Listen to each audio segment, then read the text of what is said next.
Did But- we invite, Mr. Chair, Philippine Inquirer and Philippine Star? Comsec, can you please? Because I think, Mr. Chair, even the social, not only the social media are supposed to be invited, but also the mainstream media. I am personally victimized by these two popular newspapers, broadsheets. Hunger for power. It will divide the nation.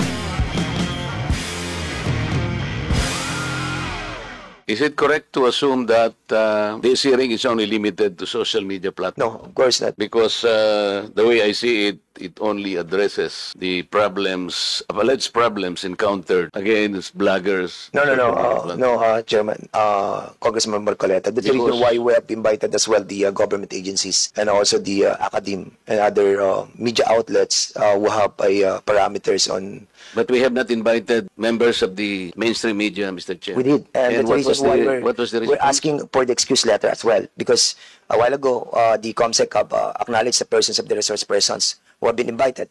Did But- we invite, Mr. Chair, Philippine Inquirer and Philippine Star? COMSEC, can you please reply to the query of the good gentleman from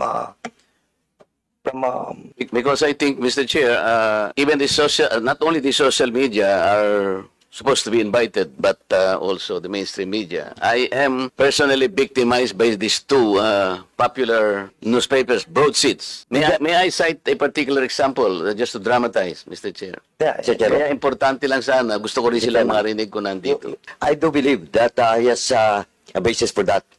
And since, Mr. Chairman, the COMSEC has confirmed that indeed Philippine Daily Inquirer and Philippine Star are not invited in today's hearing.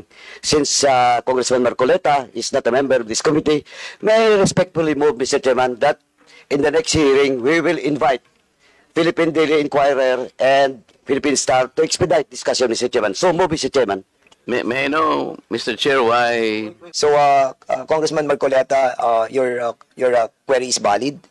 Unfortunately, I think it's the fault of the COMSEC for not inviting, because you have to consider as well that we have invited so many already for the bloggers. It was like 40, and we cannot accommodate everybody. And that's the reason why your query is so valid that we will be inviting them in the next hearing. And at the same time, having said that, your story about being victimized of those two broadsheet can be tackled in the next hearing. So the next item. Mr. Chair, Yes, you have the floor right now, Congressman. I just would like to find out if Miss Elizabeth Joey Cruz, a.k.a. Joey DeVere, Vivre, was invited. Consent, If he was invited, I would like, I'd like Point of order, Mr. Chairman. what's the point of order? Once again, Mr. Chairman, the floor is still with Congressman Marcoleta, and is she okay na po ba? Can you, Congressman Marcoleta, with regards to the query that I move to invite Philippine Daily Inquirer and Philippine Star? Yes, And it was approved. Well, Now, actually, I have already taken action. yeah, I on know, the but query of the floor is still Congressman. with Congressman Marcoleta, and I asked personally Congressman Marcoleta to the chair if he is satisfied with the motion that I have made, Mr. Chairman. And after that, siguro, let's proceed with another member of the House of this committee. Mr. Congressman Chairman. Marcoleta, please. Thank you, Mr. Chair. I still have to include another aspect of inquiry. Kasi hindi lamang po yung social media at saka yung mainstream media. I was also personally victimized by certain survey firms. Nagsasurvey po sila. For example po, yung SWS, kailangan sabihin ko na po. Nag-survey po sila ng third quarter survey last year. And they listed 40 names, senatorial preferences. Nandito po sa akin, ibibigay ko po yung kopya po, reference ng ating committee. There are 40 names mentioned and indicated in that list. Ito po, Mr. Chair.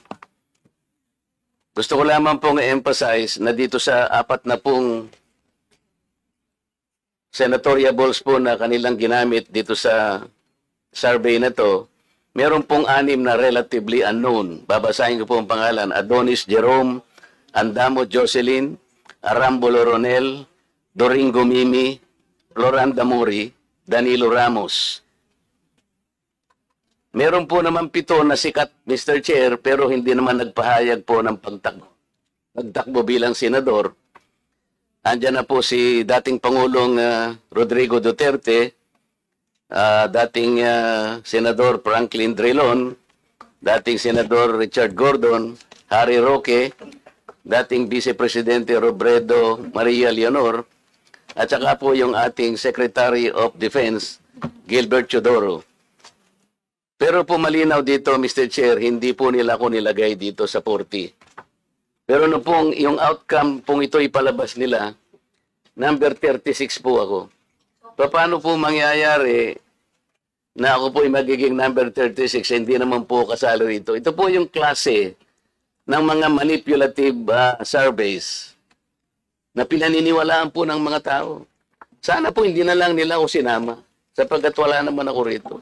Sino po ba si Adonis Jerome, Andamo Jocelyn, Arambulo Ronel, Doringo Mimi, Floranda Modi, Mr. Kong Barbers, may kilala ka ba rito? Bakit naman po, hindi ko naman po pinagpipilitan na isama nila ako rito.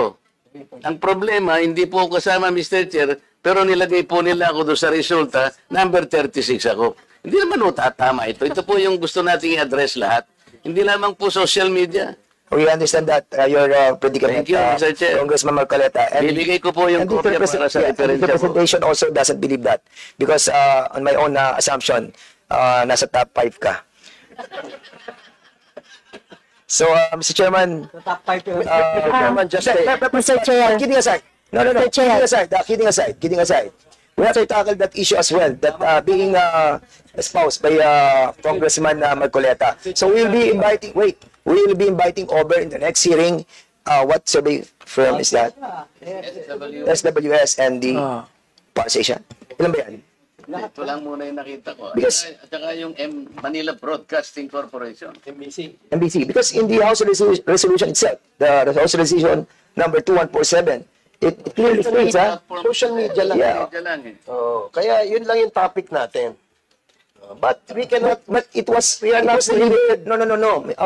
Congressman Barbers, you have delivered in your privilege speech a wide, comprehensive approach on this matter. That And I is think correct, Mr. inviting Chair. over the survey firm is also correct.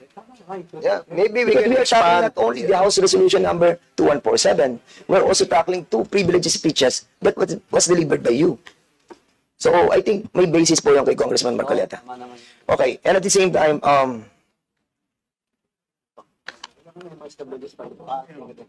so there's a, Mr. Chair, noted po yung kay Congressman Marcoleta. Now, May I now be Chairman recognized? Abante, now you are recognized. my query is if we have invited a certain Elizabeth Cruz, no, aka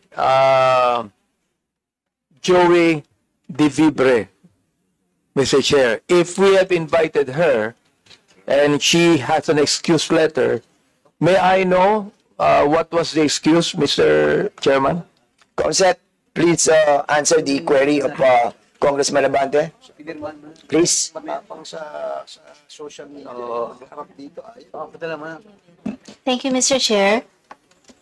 Miss Elizabeth Joy Cruz was invited and she sent an excuse letter via email.